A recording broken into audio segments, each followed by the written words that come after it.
Ito na yung naging itsura nito ni Project Dashi pagkatapos natin ikabit yung halos 80% ng kaha niya. Baka isang video na lang to, tuluyan na rin natin makikita yung finished product niya.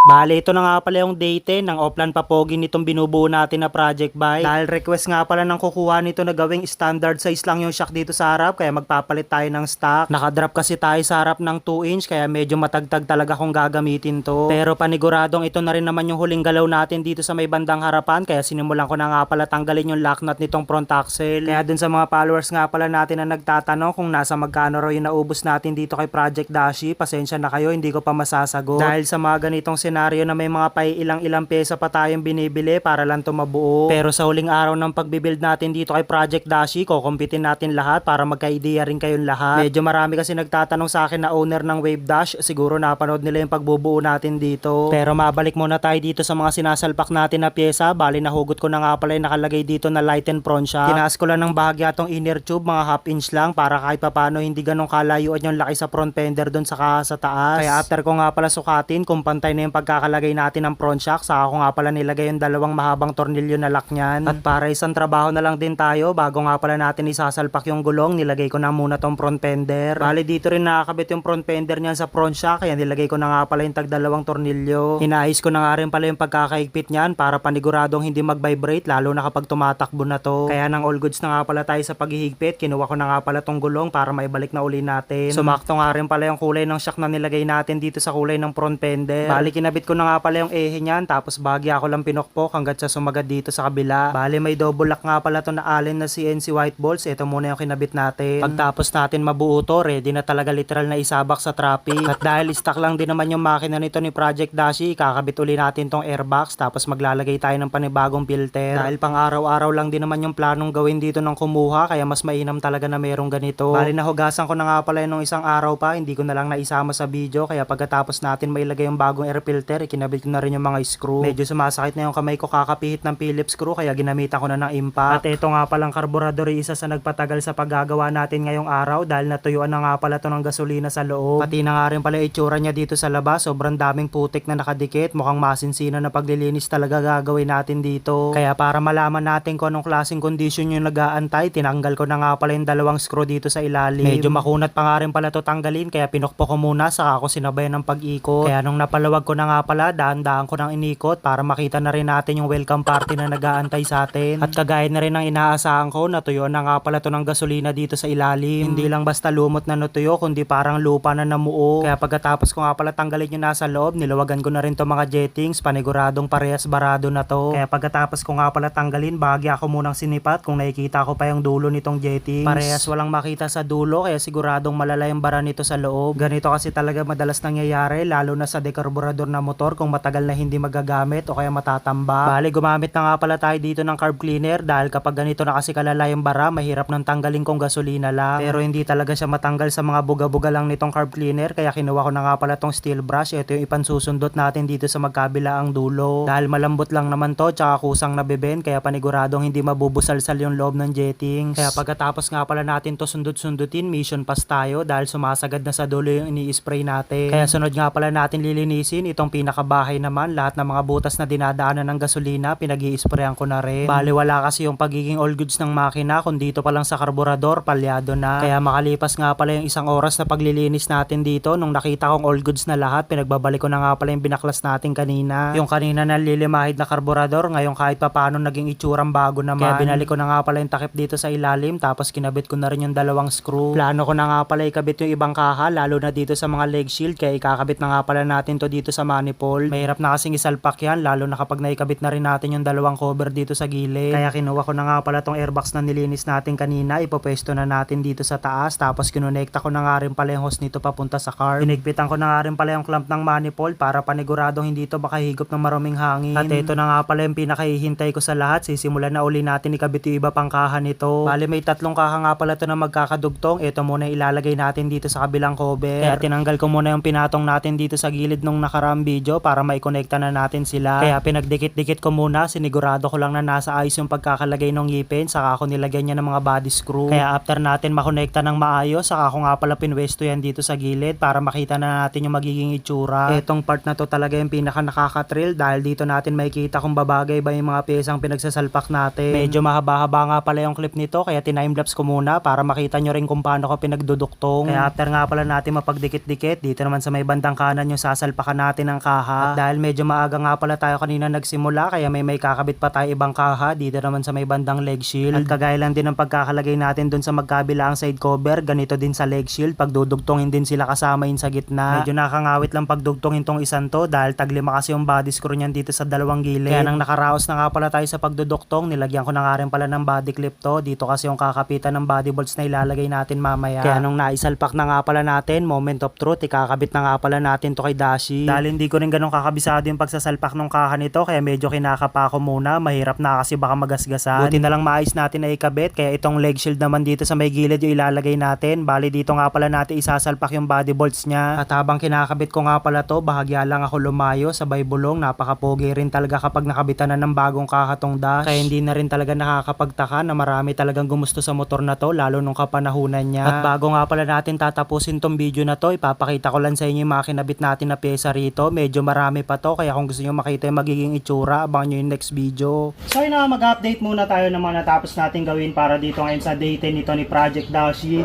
So ayun, kagaya nung nakita nyo, halos siguro nasa 80% na ng kaha nito ay nakikabit na natin dito sa magkabilang leg shield, tapos dito sa may gitna. Kaya nasalpak natin. Tapos yun nga pala, nagbago tayo dito ng front shock dahil request nung magiging bagong amo nito, yung pagbebentahan natin ay standard lang para komportable daw gamitin. Kaya pinalitan natin ang stock shock. Tapos yung stock size niya, medyo binabalang natin, ang tingin ko nasa half inch lang para kahit papano medyo may konting tindigan pa rin. So ayun, pansamantala dito muna nagtatapos yung video natin, pero tingin ko nasa isa or dalawang video na lang tuluyan na natin ito matatapos dahil yung headlight na lang, tapos yung cover dito sa taas, tsaka yung preno dun sa kabila, tapos bumili nga pala tayo ng power pipe dito. Kaya hanggang ngayon ay hindi pa natin siya nasa sound check, pero once na dumating na yung pipe na binili natin, matik yan, sound check na agad tayo.